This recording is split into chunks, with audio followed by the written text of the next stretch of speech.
morning on Tuesday on the Morning Nigeria show, we like to shake some booty. Well, she shakes the booty. I exercise. I like to pretend I'm working out as well. Okay, fine, I'm not pretending. Man, I did that burpee thing. The interesting part of that. I did it. Wait, yeah, you did the first set. There were You 3 said, sets. I finished it. I did 3 sets. Fine, the second set wasn't as impressive as Sandra, you know the interesting part of that workout, yeah? I did it. We started off working out, and Sandra has this thing she does. I don't know if it's a personal, like personal psyche. Yeah. Every time the instructor gives an instruction, she repeats it. She echoes it. No, I did. It's like psyche, really. So that they understand what the instructor is saying. I was just watching her. Okay, when we got into like 5 sets of the exercise, she stopped talking. Okay, doctor, do you know what a burpee is, for instance? No, I don't. See? So I think for people who don't understand, now burpees is jumping up with your hands reaching to the sky, and then you jump down. Demonstrate. And then you bend down, and you don't bend down. You go on the floor with your palms, and then you keep your legs back and come back up. You put your hands on the floor like you're about to do push up. Then you stretch your legs out, and then come back to the center and jump again. I mean, that's more descriptive, right? Than just like you burpees. So that's what I do. You hear the way she was describing it. That's what I do. Imagine somebody exercising and saying all this. Yeah. She's just plain smart. Yeah. At some point, I could hear her again. I'm like, what happened to the voice? I have to save my breath. I have to save my breath. Anyway, that's what we do every Tuesday mornings. And we start with that, and then we get to this point where we really get to be educated. Now, the interesting part of it is, it really enriches us with so much knowledge that when you meet us outside and we start talking about health-related stuff, it feels as if we've actually gone through the school of medicine. But we haven't. It's because of people like this. Yeah. Now in the studio with us live, streaming live on Google Plus, by the way, right now, we have Dr. Folusha Alamina, and we have Dr. Kingsley Douglas. The Douglas name that Sandra really loves. Yeah, I just imagined bearing Sandra Douglas. You know, that would have been amazing.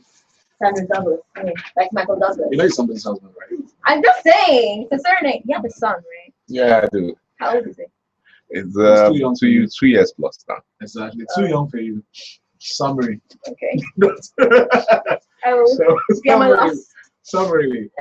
Yeah. So, Dr. Kingsley E. Douglas is a consultant occupational physician and public health physician at the University of Oaxaca Teaching Hospital. Dr. Folusha Alamina is a consultant physician as well. What? You don't want me to introduce you? Okay, you want to introduce yourself? Please go ahead. Okay, I'm Dr. Folusha Alamina. I'm a public health physician. Public health at the physician. University of Oaxaca Teaching Hospital. Okay. What happened to the consultant part? You want to play modest? Well, I'm making a consultant on the show. Okay, so welcome, Dr. Kingsley Douglas. Thank you. We understand this is the first time you're coming to Cool FM. I've been here 2 years back.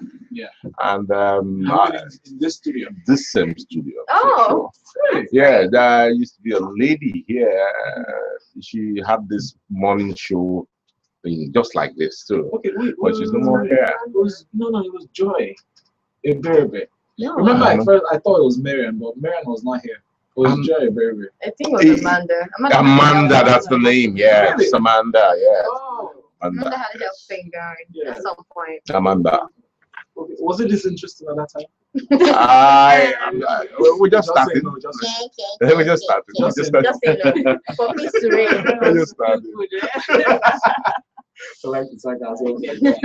Okay, so today we're going to be talking, since we have you as a professional, a consultant, occupational physician, I'd like to ask really, how many people are practicing that these days around this region?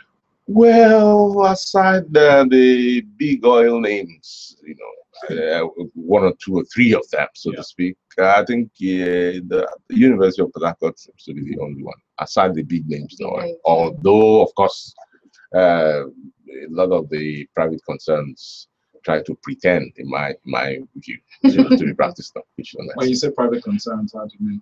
Some private companies, hospitals? private companies, you know, it's a workplace medical practice. So people try to put in things here and there to make it seem like occupational medicine. But I have seen occupational medicine 2, 3 oil firms, real occupational medical practice. I'm also aware that the River State government, through the Primary Healthcare Development Board, I think, has an occupational health unit there now. So they're trying to build it. But at the University of Port Harcourt, we just recently instituted an occupational health unit, and we have the manpower. The Talamina and I were part of that team, and we have 2 other persons who are there. We're not just occupational physicians in practice, but we're occupational physicians in training. So we train people, and we also treat people. So I think it's an emerging part of medical medicine. It's been there, even it can span back as the 18th century. So it's been there, but it's only coming home now. And it's only coming home. So a lot of people had never really ventured into it before because they probably thought it didn't pay well. Or... No, it's you need to it's a bit out of the usual. It's out of the paracetamol, malaria medicine thing. And naturally, if you don't go through surgery, paracetamol, and all that, you probably are not perceived or looked as a doctor. So, but now with residency everywhere, people specializing and all that. People have also come to see, because in the end, the person who suffers is the worker. In the end, because if you don't provide care while at work, I dare say that's where you spend 95% of your useful adult life. And again, you're not protected there. It haunts the person when the person gets retired. In fact, some people, it starts haunting them even while at work. Wow. Now, talk about that. From the angle of understanding that occupational medicine is a subspecialty. I like us to actually, sorry to cut you short, but I like us to actually, start from the basics. What's occupational medicine? That's actually where I was. Based from the understanding that occupational medicine is a subspecialty of public health. What really attracted you to specializing in that? Occupational medicine is actually medicine of health of the worker while health and safety of the worker while at work. It's making sure the worker, it's in plain language, is safe and healthy while at work. And of course, it has the medical part. That's where I come in as a doctor, and it has the hygiene part. That's where the safety professionals come in. So both put together makes it occupational health. The other one is occupational medicine plus occupational hygiene gives you occupational health. So I come in as a doctor, and we operate as a team. What would you say is the risks that we face, we meaning Valentine and Sandra, right now? Well, off microphone, I told you something about the seat. I can even look at you as standing, and you can imagine standing for hours on end. No, I stand most times because it boosts my morale, my drive. Yeah, but you also need to sit. When I sit, I'm laid back. I don't want really. And it could be, you do a lot of talking, and I saw Sandra sipping here and there. No, a lot of talking. So then I hear people insult radio OAPs. From their phone calls and all that, and that is actually part of the hazard, social hazard. Then medical cure for that. you must be mentally prepared for it. Yes, you must be mentally prepared for it. I can give you a story. I was part of a team to hire a public relations officer for a company, and we're told the whole thing has to start by 12. That's the interview. They've done the cognitive part, all the aptitude test and all that. But we needed to look at the attitude of the person, which is, in my opinion, more important than even the. So we gathered them, and the whole thing was to start by 12. And I asked the human resources person to make it 3, but don't tell them it's 3 o'clock. And we gathered them in a pool, and we're watching them from something that looked like a gallery. And they were fuming. By 2, they were already fuming. But there was this guy among them who kept saying, well, I'm here today, as long as they've not announced that we're not having it, I will be here. After all, now work I come find. So, and I just called him, and that's the man you need. Wow. The man who can take all that under pressure and you still remain calm. That's the man you need. And in the end, I hope that's the man they hired. Because we've heard stories like that abroad. The recruitment exercise even expressed in some movies. There's one I saw. Will Smith was picked as one of the men in black. Okay. That was part of the test. Yes. Even for doctors, I've been for that. We ask them to pack their cars. They pack their cars. I ask them to open the doors. You won't believe how clean some doctors' cars are. Okay. That'd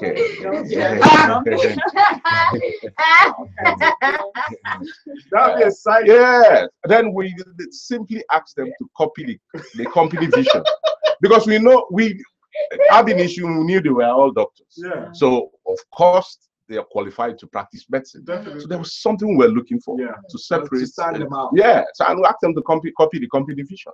Some missed commas, apostrophe. Oh boy. Attention to detail. Yeah, attention to details. And that was how. And all that really counts. There Yeah. they do. So would it suffice to say from? Yes, I'm telling you, man. Like I'm learning. Like would it suffice to say from what you've said so far? Like occupational medicine goes beyond drugs and a physical fitness or exercise or physical composure or whatever during work. It goes to these nitty-gritties. It's a lot beyond. I hope I'm not taking too much from but it's actually goes beyond drugs. You see, we look at medicals when the man is hired. How do you hire him? There's something called pre-employment medical exam. That's what really welcomes the man to the company. Yes. You want to have background information, health information on this man. You now have a pre-placement. Valentine, you might be employed, but you might not be good enough to be in the studios. Right. So we want to be sure that health-wise you're good enough to stay in the studios. Now it doesn't end there. I want to also follow you up. Things may have gone bad over the years. Okay, so that's why we do a routine medical exam where we look at you yearly to be sure you're as good as when you came in.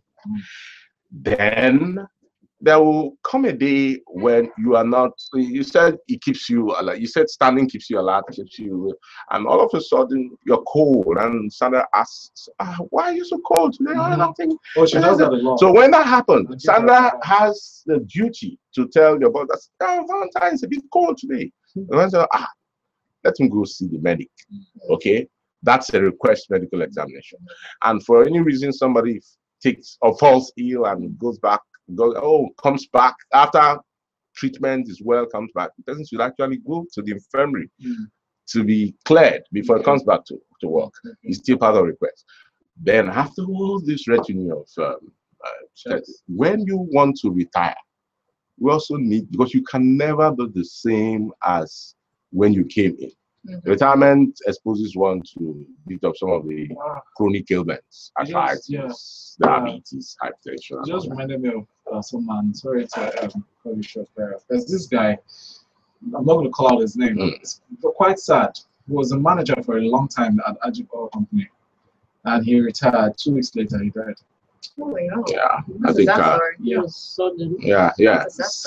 But I think a company like that must have a system in place. You know, I'm very sure. They're actually very sure good because at, they're quite good at the health and all that stuff. Yes. But this is just me as an ordinary man looking on and saying, could that have been one of the reasons why he died? No. Upon investigation, I found out that he was involved in an accident. Good.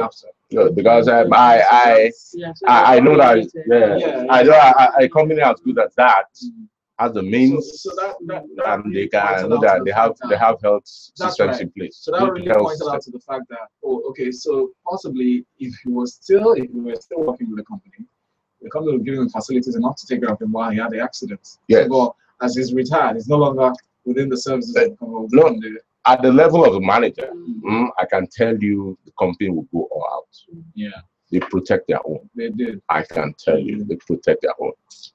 All right, we're going to come right back after this break, and then we'll look at the interesting bits that concern public health and, occupational medicine that surrounds psychological balance. Because you mentioned off air that, all those areas really could be checked as well. Like you pointed out when Sandra saw me, Yeah. And I'll cite a personal example. Welcome back. We're still live in the studio with Dr. Kingsley E. Douglas. He's a consultant, occupational physician and public health physician at UPTH, and Dr. Folunsho Alamina, a public health physician at the University of Port Harcourt Teaching Hospital. Keep it here, Cool FM.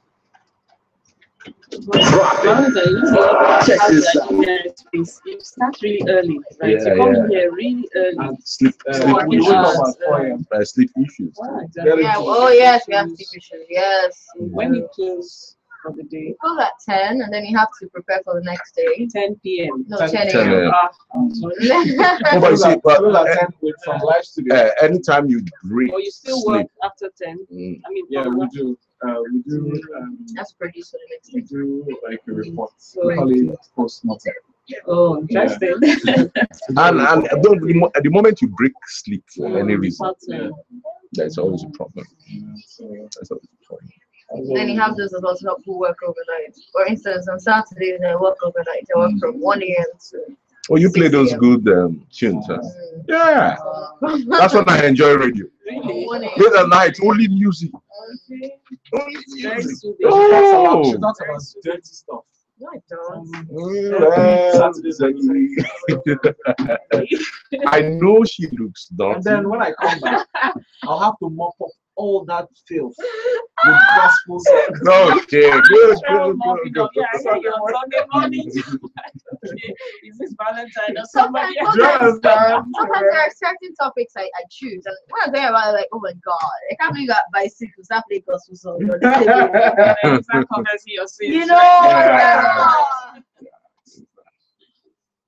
a bit pretentious, but then again, we're pretentious people. Oh yeah, the society is very pretentious. Yeah. Very, very pretentious.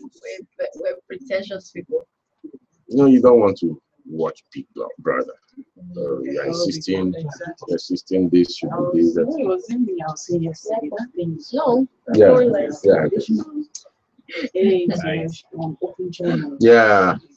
Yeah, something's wrong with that. Because it has to really be an 18+ channel, and that's just it. Yes. And it's going from bad to worse. When they started years back, it wasn't this bad. And the crop of persons in this year's own. I haven't even checked. Recipe for trouble. Recipe for trouble. So one of the guys just stepped into the house. I've locked the channel. So my daughter is 11. Oh wow. She's a woman. That's curiosity age. She's interested in boys now. Yeah, she is. So we'll come back with you. I'll look at experiences. We'd like to take from the personal relations. Personal relations meaning the experiences you had with patients. The calls you've had and how you've been able to take it from the psychological angle. That costs almost 80% of the therapy that they need. I know that's required most times. So we'll link that to the workplace environment. And then I'd love us to do like a chronicle of maybe 5 or 10, depends on what you're comfortable with. 10 most dangerous jobs. Okay. On the review of professional medicine. Well, for now in the country, the most dangerous jobs are the political jobs. Followed by that's number 10. That's a good one. That's number 10 being That's high. number one, actually. That's number one. Number one being high. So we'll come down from 10. Let's write it down. Nice. We'll analyze them. Yeah. Number one, politics. Yes, those are the armed forces. Armed forces, number 2. So the armed forces, uniform personnel. Uniform personnel, they're all number 2. Yes, I like the aviation sector, but flying streets. Flying. Yes, medicine is 4. I was thinking medicine will be 1. Nah. I mean, you're like Because the gatekeeper. we are all trained, we're actually trained to be careful. That's the most important part of medical practice. So when there is a breach, and most of the time the breach comes because you've not provided what to work with. You could just fail an exam for wearing gloves wrongly. Net, yes. Yes. You know, we had a vet on the show one time, and he was telling us that when they went for training, how to wear hazmat suits, there are specific ways to wear it. That is enough to fail the person. Yes, it's enough. You don't wash your hands before you gown. It's enough to fail it. So each time, much as you're treating people, they are trying to make sure you're always protecting yourself. You're always protecting yourself. Wow, wearing gloves wrong could make you feel amazing. Yes. That's amazing. Yes. I should, respect you guys. Because all of that is just like. So I still counting down. Okay. Five, right? So medicine number 4. Number 5. I'm good. Oh my It's a God. profession. How about bankers? What do they call them? Down. The fact should go after Construction workers. Down. Really? In this country. Yeah.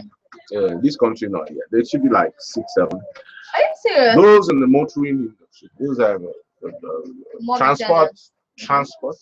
Oh, transport industry. Transport. Right. transport. Transportation. Transport. Oh. 6. Now this is peculiar to this country. Yeah. So that's Nigeria. transport. And lecturing.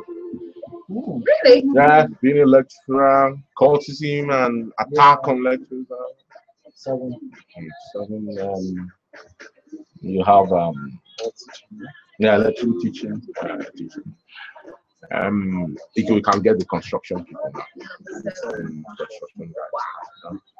That's a surprise. I mean, I think in the States they're like among but Nigeria, but Nigeria, when we say medicine, include lab scientists, all that. All of that,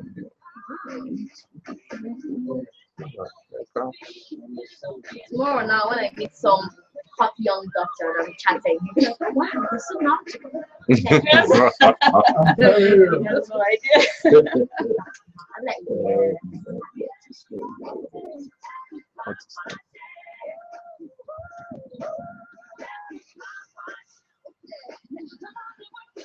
you know what I'm saying rubbish to?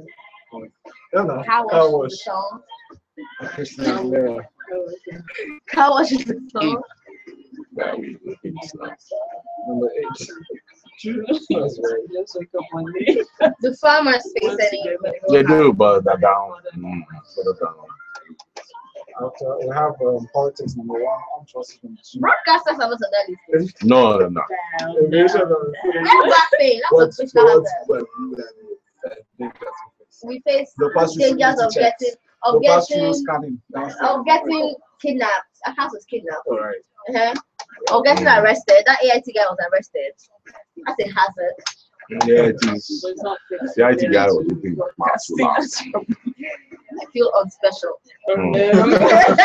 You are special.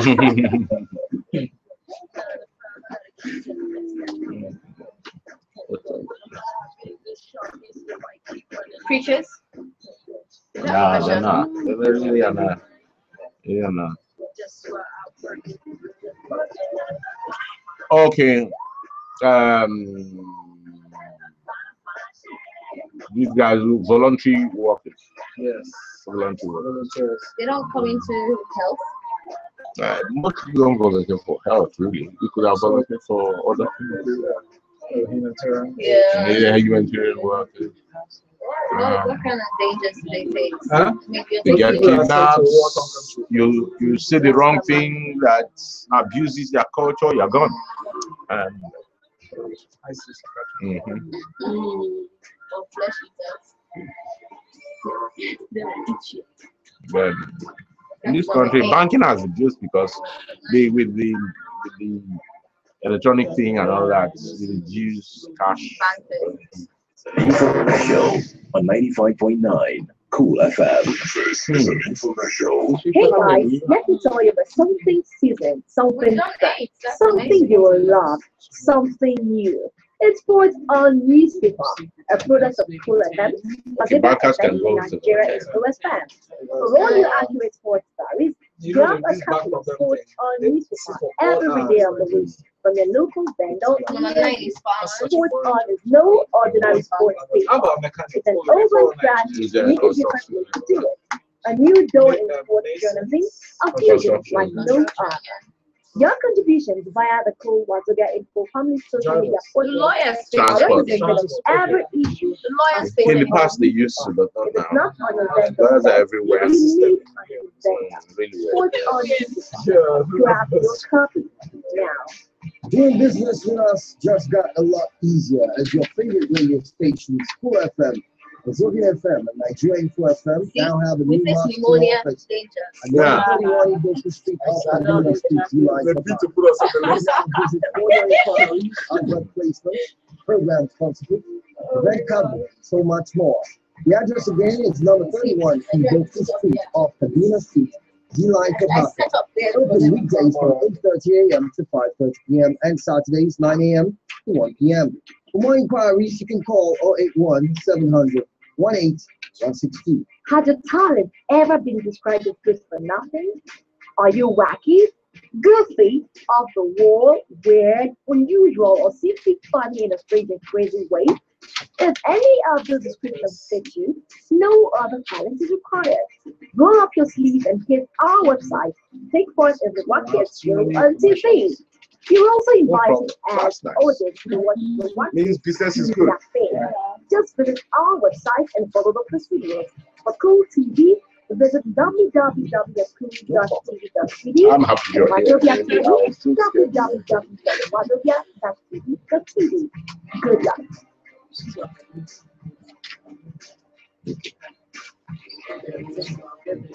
Sorry, you're listening to 95.9 Cool FM. Listen to this, please. The NMAs are here again. Nollywood Movies Awards 2014 focuses exclusively on Nollywood and rewards excellence in the industry. The grand finale of the Nollywood Movies Awards comes up on the 18th of October 2014 at the Intercontinental Hotel, Victoria Island, Lagos, with the after party at the same venue. The Nollywood Movies Awards 2014 edition is called the Centenary Edition in commemoration of Nigeria's 100th year anniversary. Get ready for the new Nollywood, the Nollywood Movies Awards 2014. Official radio partners, Cool FM and Wazobia FM. This is an infomercial. This is an infomercial on 95.9 Cool FM. This is an infomercial. Eliminated to be a regular patient at the hospital.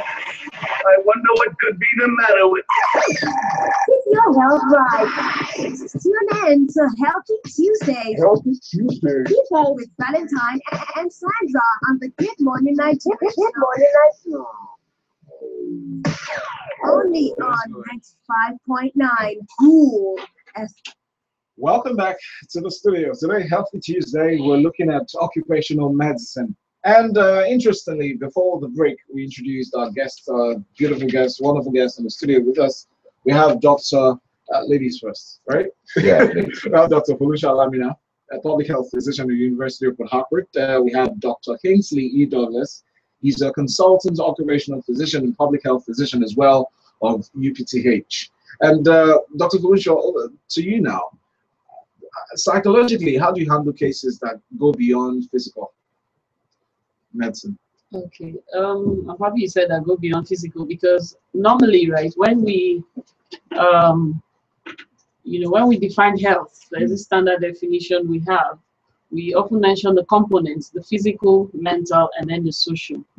Yeah. So the human, for you to say human is actually healthy, it has to be, healthy. It has to be healthy along those three prongs. Okay. Yes. So now to the mental and then the social. As humans, we're essentially social beings. That's why you find that loneliness is a problem. When you're alone, by yourself for long periods, you feel isolated, and you actually cannot function optimally when you're in that state of mind. Yes. So back at work, sometimes we have patients come to us for consultations, and of course, initially when the patient comes to a doctor, first and foremost, you're thinking physical, because I mean, that's who you're seeing. But you find that as you probe further, you know, as part of our history taking, we ask a lot of questions. We ask about the social history, we ask about family, and so on. And it begins to unravel a lot of, you know, the root causes of their problems. Yes, sometimes we find that some people are actually not ill per se, you know, physically speaking, or because they are depressed, or because they feel there's no support, there's lack of social support, or they feel overworked, or they've been working for long hours. It actually tells on them physically. So when that happens, sometimes we feel like people, I don't know if you've encountered such cases, but certain people would easily tell you, mind your business. I mean, like, don't be asking us questions like this. Would you consider that primitive, or is there a way to go around it, really? Okay, the truth of the matter, in every encounter, let me put it that way, with someone, the approach is important. How you approach an issue would go a lot to tell if someone opens up the doors of their heart to you, or they just shut it up, you know, like a cloud. Question you probably ask. Okay, you could, well, in its very simple form, you could ask, okay, apart from this headache and all of that, is there anything bothering you back at home? You know, how your tone, your body language will go a lot to let the person know if you're just probing for the fun of it, or if you really want to help them out. So how you go about it, the how is as important as the what. Yes.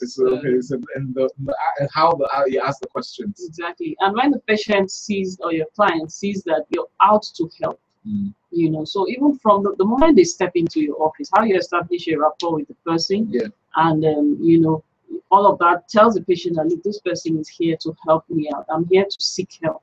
So by the time I'm leaving that office, I should have gotten the help that I came to seek. So all of that has to start from the beginning of the interaction with the patient. Because we know that most patients are scared of doctors. You see them with glasses. I think the trend is changing. Medicine is a science and an art. And most times the art overwhelms the science of it. You could find a patient who comes to a particular doctor because he or she believes. It's just like when you ask for prayers be made to you, and you want a particular priest to do so, and that helps your faith. That's how it is with medicine. If you don't like the face of this man, you don't like his attitude, you are likely not to come back again. So doctors are actually charged to put in their best for every patient they see. So that's where also public health comes in, and indeed occupational medicine. When I was 8, I had this doctor that I was fond of, Dr. Onwigo. I remember his name. He used to give me sweets. If you ask any pediatrician, children in fact, they are the best takers of bride. That's if you have that with you, you can always get them. And they understand this.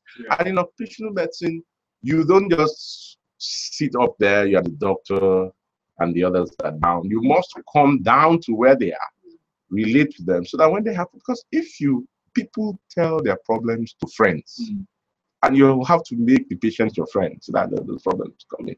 And people face a lot of hazards, workplace hazards.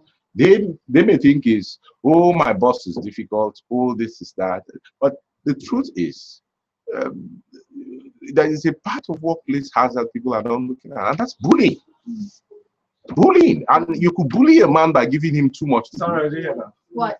Stop bullying me. What? No, you could bully a man by giving him too much to do, or too little to do. Okay, so am I giving too much to do? Too much. In fact, you can even bully a man by spreading rumors that are not true about lies. And not even assigning duties to that person. Well, if you don't assign duties to that person, you actually bully, and it's everywhere. Oh wow. Yes. So if you deprive the person from having some responsibilities, that's a form of. I'll give you an example. If the boss of this place doesn't like you, there could be a crew meeting going on, and he won't tell you. that there is a crew. But it gets Sandra invited. Every other person, and you just walk in there. What's happening? Where's everybody? That's bullying. Then it's bullying.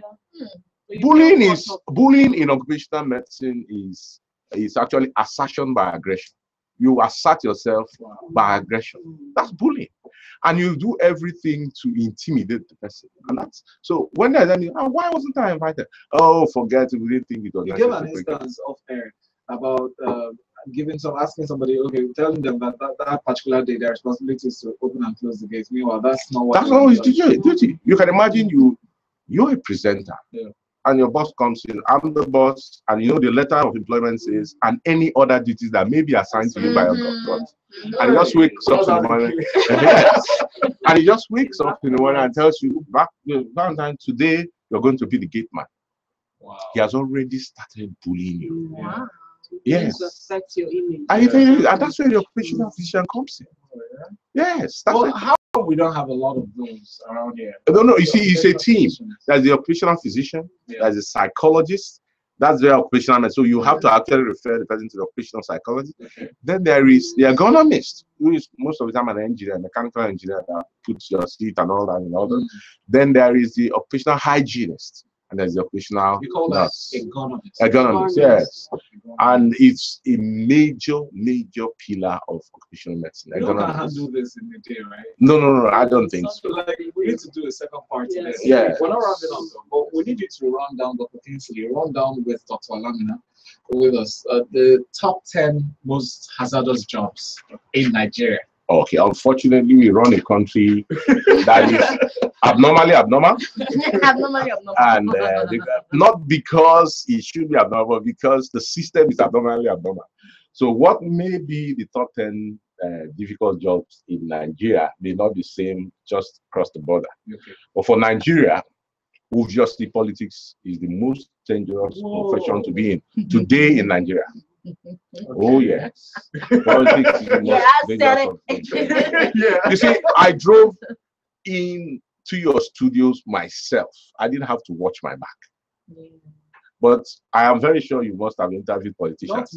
And they come here with a barrack of policemen, a regiment of army, and all that. That will tell you that they can't stay without being protected. Okay. That's one. Okay. The next is, political job is like the very first. Yes, the very top, number one. Number two will be armed forces or uniformed personnel. So the soldiers face less risk than politicians. Yeah, they do. The truth is, the soldier is able to defend himself. He has the right of first defense. Naturally, look, if a man wants to commit robbery, for example, he looks out for his enemy, and that's the man in uniform, because that's the man charged by law to take care of him. Right. And his main, he would like to take out the military or the policeman before going back to his business of robbery. Yeah. So that puts him at risk. Policemen, I want to excuse their inadequacies, but they go through a lot. They go through a lot. Some dive, and don't forget that people's husbands, people's wives, people's fathers.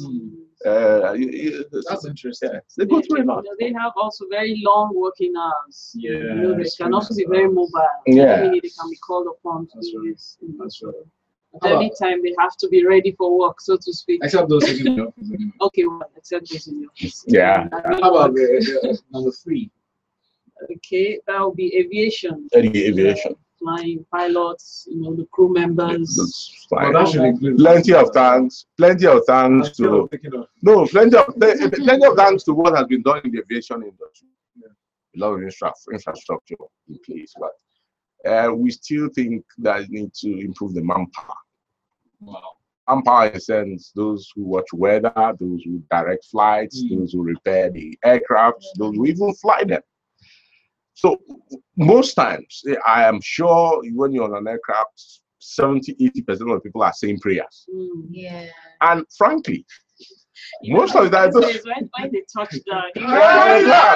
So it's aviation. I doff my hat for pilots and those who are engaged. Yeah, but that's not why I'm clapping for them. That's a job. In a place like this, I'll tell you something. most times if you're flying between Paris and Heathrow, you know, you're flying over the ocean, and frankly, it could be turbulent. In fact, times I've flown across, so it's turbulent. But you know what? I don't bother. Why? Because I know the aircraft is in order. The pilot is top shot. I'm very sure. Chill. Relax. There's a flight I took. It's not Atlantic Ocean. Lagos to Port Harcourt. Yeah. We got to. I could see the wrong way of Port Harcourt. We took off again. Yes. The guy said, couldn't land. He said, ladies and gentlemen, good morning. Good evening, wasn't even coming back. It was storming in Port Harcourt. Okay. So bad that under us was dark. Up was bright. Yes. So he said, I'm not planning to do anything heroic, so we're gonna hover around. That convoys annoys me. Well, safe. We'll hover around for a few minutes. We have enough jet fuel to take us for another 15 minutes. So we're just gonna. So if we have to hover around for 15 minutes, we're gonna crash. How's that gonna count me? And then we hover. To cut long story short, when we landed, everybody started clapping. Yeah. I'm like, is there a movie that I just missed? Yeah. A lot needs to be done. And don't forget, the same airport you find international flights leave, and you can weigh the difference. That's right. You can still weigh the difference. That's right. Okay, so that's for number 3. Number 4 is medicine. Yeah, you might be wondering why is it number 4 or what risks we face. Okay, we face, of course, apart from direct risk of contacting, infection. And recently we've heard about Ebola, and we knew how hard hit the medical personnel were. The truth is, even though we're trained, to take all necessary precautions and all of that, but we mustn't forget the human elements. Okay, sometimes you might be overwhelmed with work, and you might breach some of these precautions. Some other times mistakes and fatigue could set in, mistakes and so on. Yes, so contacting for infection is one, and then working for long hours too. Sometimes you might be on call. You're on call till the very next day. You have to get back home, prepare and get back to work same day. So all of that, and the mental strain as well. There's a huge mental strain as well for medical personnel. And our medicine also includes our brothers in the laboratories, our brothers in the pharmacy, the nurses. We're talking about dentists. The dentists, the face. What is the dentist face? It's exploratory. The medicine is exploratory, and each time he's always having contact with your body fluid. It's a dangerous job. It's quite a dangerous job. But you see, you have no excuse not to do it. People do surgeries on HIV positive patients and all that. But you see, from the cradle, if there's a word like that in medicine, you're taught to observe universal precaution. We're talking about person can actually fail an exam in medicine. I'm talking about medical doctors now, for not putting on his gloves properly. It could just be failed for that. How do you not put on gloves properly though? No, under tension, when on an exam condition, you find a professor tell you, "Good morning, doctor. Good morning. Okay, can you just put on your gloves? Let's see how you put on before you do a VE on this woman." You start standing, and so you are asked to be calm under fire. And so you can imagine calm under fire with a man who has a knife. He's waiting to slaughter you. But you have to do it. Yeah, it's hard. Recently, right, with this Ebola thing, we had to do some training for health workers. Yeah. So part of it was a demonstration on removal of gloves. I mean, you put the glove on and remove. You should have seen a lot of errors. I mean, people do these things without even thinking about it. So the removal, found that if you don't take those gloves off properly, you contact. Risk of even acquiring infection. There has to be a technique. And VPs as well. Yeah. Exactly. Interesting. That's number 4. A lot of things we need to learn. When we come right now, continue with number 5. Okay. So after the break, by the way, we're talking to Dr. Kingsley E. Douglas, consultant, occupational physician and public health physician at UPTH, and Dr. Felicia Alamina, right here in the studio with us. We'll be right. Oh well, not necessarily these days, but for a while now, patients harass doctors as well. Yeah, That's another risk. Harass us how? Sometimes you lose a patient, and in that fit of anger, you just punch. Don't forget, doctors are being kidnapped right there. They're kidnapped. I don't understand someone kidnapping a doctor though. I mean, do you have sick people in your camp? You want to go treat? You know, it's always there are too many public, private hospitals around, and they're making too many, and they think every doctor makes that kind of money. Yeah. And again, recently they pushed in some bribing cards by the state government. So I know that kind of thing just raises your status. NMA was on the show and they were talking about some of the colleagues of the NMA guys. I mean, maybe you wonder what's they kidnapping doctors? I don't know. Kidnapping priests. The same thing. Because if you make the job very attractive, lucratively attractive, you actually sending signals to the kidnappers. When you find a priest, because they will have priests that go in a convoy, and they have police, and that's it.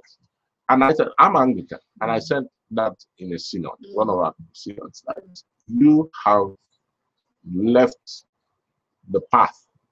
Bishops used to go without policemen. What has changed? Very modest. Yes, but you see, you flaunt a lot of things. So I asked them a very simple: how many Catholic priests have they kidnapped? Yeah. None. Why are they kidnapping them? Because you have started the flamboyant thing, and that's why they after it. And the bishop was just looking, and the man they kidnapped was just looking at me. So that's what. With all the jets, the whole jet thing. They now know that these people are. Even in the worst of the military era, men of God were moving freely. You don't touch a man of God. I mean, exactly. But now, man of God. But now people feel like man of God. Because the way he carries himself. Let me pray for you to be rich. Let me pray for you to be good. Some actually get complimentary cards and send these complimentary cards to their men of God to pray on the complimentary card for them, so that when they give it to anybody, they are able to get contact. So many things happen. And the man of God actually prays the word. Yeah. Feeling. Well, you could give us some time to say a bit about our occupational health clinic. Yes. In the hospital. I won't come right back. We need to wrap up because time is running out. Okay. We'll just run down the. Okay. Talk about that. Where is it located? Right in the hospital. UVT. Yeah. Oh, okay. And when did this start? About 3 months ago, but the doctor strike kept it dormant. In fact, we started a week before the doctor strike. So it's been quiet. Yeah, that's true. Started a week ago. Then Ebola came. And took so we're trying to a lot of attention. I know. Once I got tired of the whole Ebola thing, the last time I saw you, we're making money out of it. Tell me about it. We're making money. We did a proposal, sent to the Ministry of Health, sent to a few companies. Nobody listened to us. They actually treated it like it's not necessary. 3 weeks later, this one, sensitization, this is the exact same thing presented. We're a reactive society. Yeah. We don't know how to prepare. We know how to. Okay, I don't look at it. PH just swooped. Money started getting allocated. Billion. Man said he spent 1 point something. Man said 7 point something billion. That's what. And when we implemented when we brought out that proposal, we haven't had any case of Ebola around here. In Nigeria. In Nigeria, That's when it happened in Ghana. No, it didn't happen in Ghana. There was a we heard. Yeah. And then we had a meeting with the rapid response team. Okay. Yes. State secretaries. Like a few weeks later, that would be the best time to start. Nobody thought it was necessary. You know, go fit reach Nigeria. The madness that ensued after that. You know, be Nigeria. So much madness. So much. I'm sure if you ask the what's his name, permanent secretary. No, director of public health. Yeah, great. If you ask him today, ask him, did Valentine mention anything about this thing? He'll tell you. He didn't have monetary value. Personally, he wouldn't be able to do much. But now, anything Ebola, with all the vehicles, some are missing. Oh, it's like Some of the vehicles are overnight. Before They don't the disappear. the moment they discharge the last patient, Baka is crazy. He said, where are the vehicles?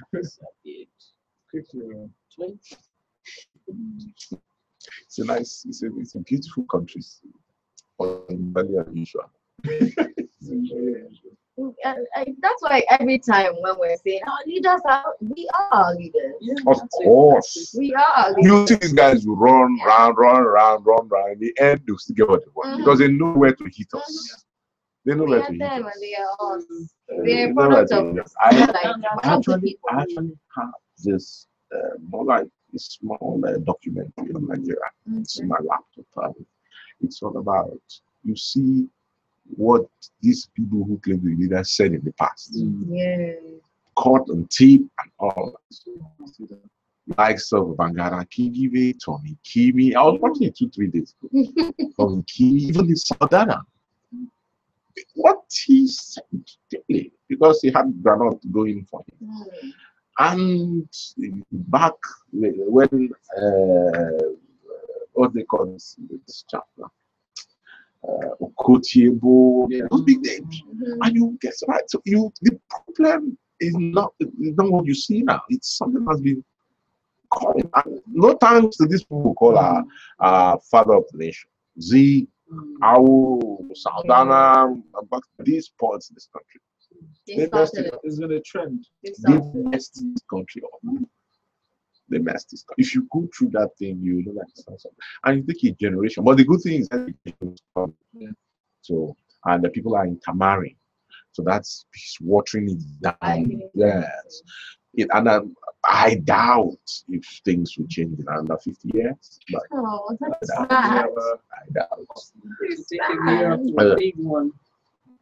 It's painful. That's sad to hear. Yeah. Or maybe JK. Or the revolution. Revolution. Yeah, that's the Rollins revolution. That's the only thing I can fix. Whoever will fix that is going to make up his mind or her mind that he or she goes to hell. You know, and will be the sacrificial lamb. Make up your mind you wish now.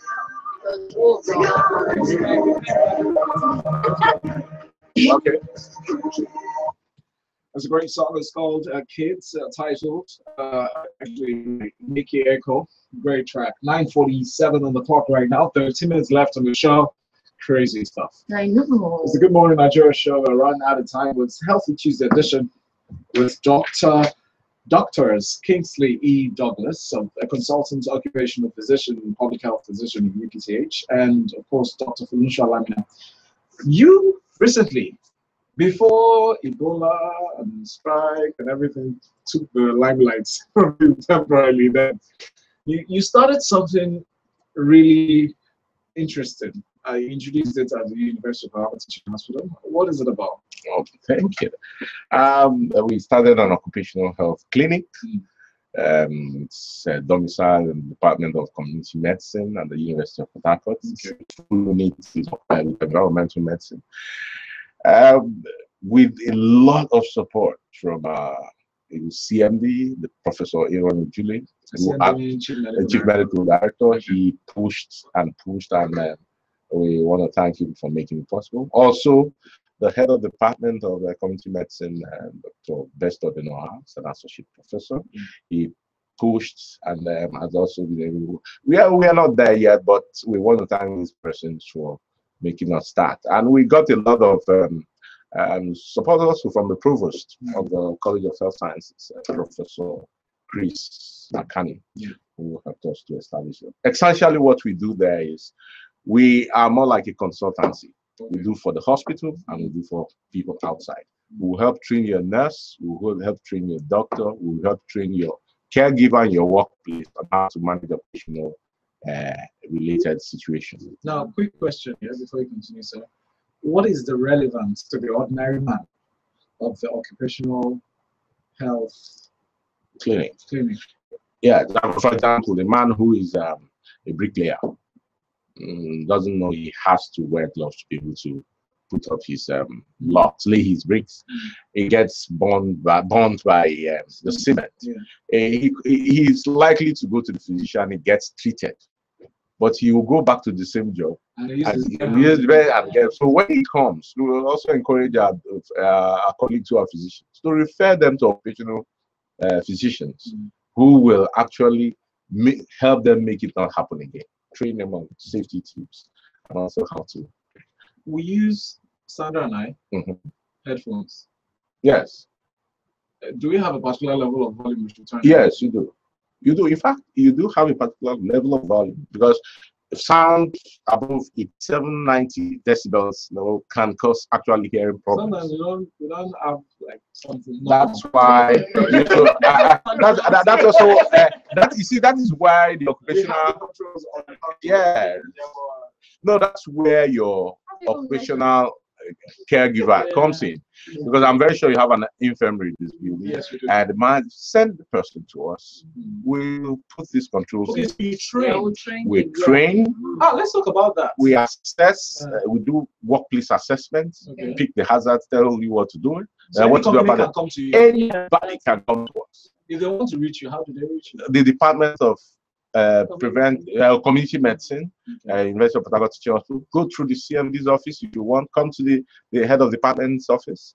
It's a consultancy unit, and we not only do that, we do real medical examination. You know, when you get a job, they tell you to go. You know, it's funny when a company employs you. I say, go and get a letter from a doctor. Anybody can sign anything and give it to you. Yeah. But it's the job of the occupational physician to actually do that. It's the primary job of it. Yes. Medical examination. Then we'll do health risk assessment. If I go around your building, I'm likely to pick a few things you might need to do to make sure people don't fall ill. Example, your seats. There is a table seat ratio for seating, and you break that synergy, you always definitely going to come down back pain.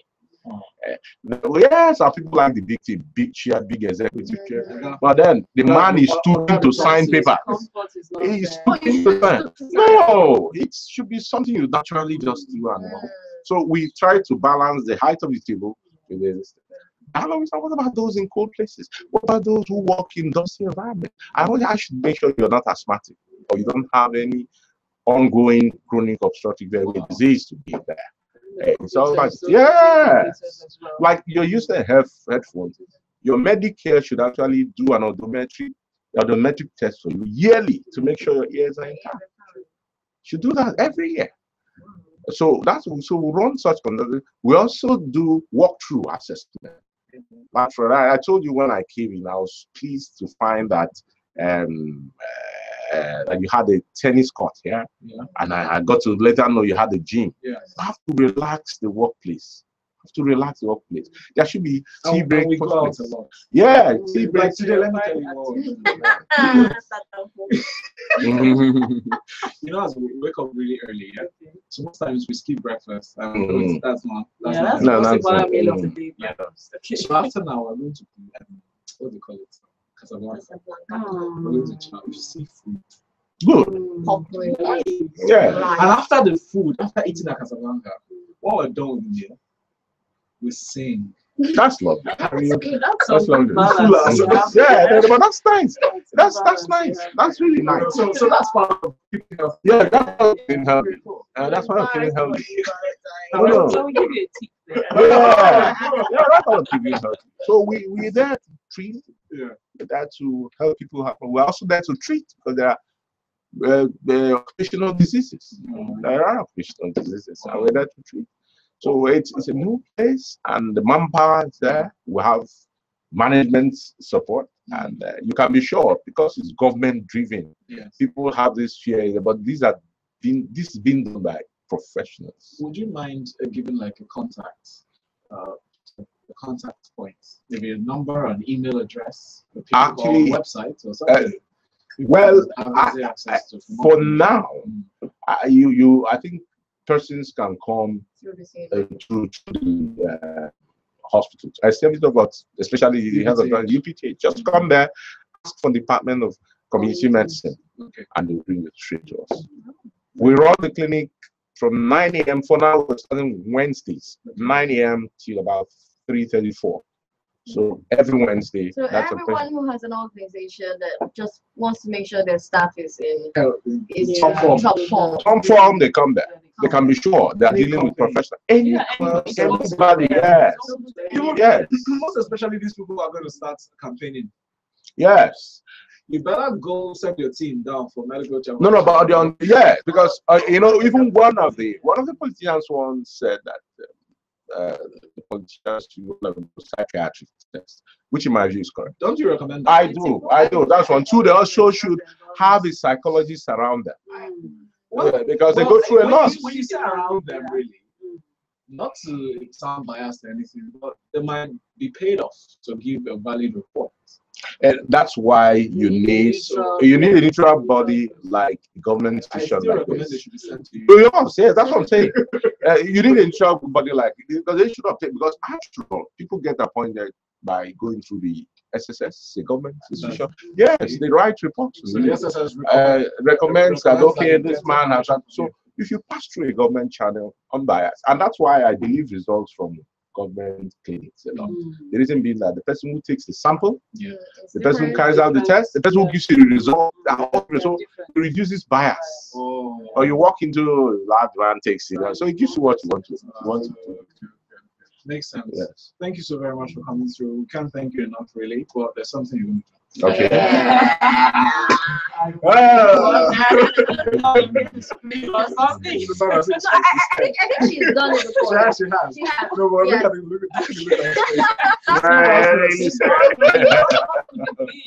when you come to the show for the first time, we make you scream, "Good morning, Nigeria!" You need to scream or not. No problem. Yeah. So, Okay. So on the count of 3. 1, 2, 3. Good morning, Nigeria!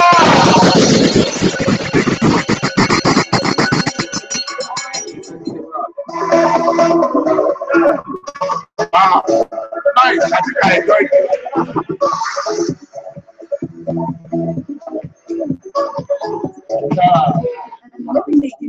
Oh, we like a second. Okay, that would be nice. Thanks a lot. Yeah. they'll send that to Great.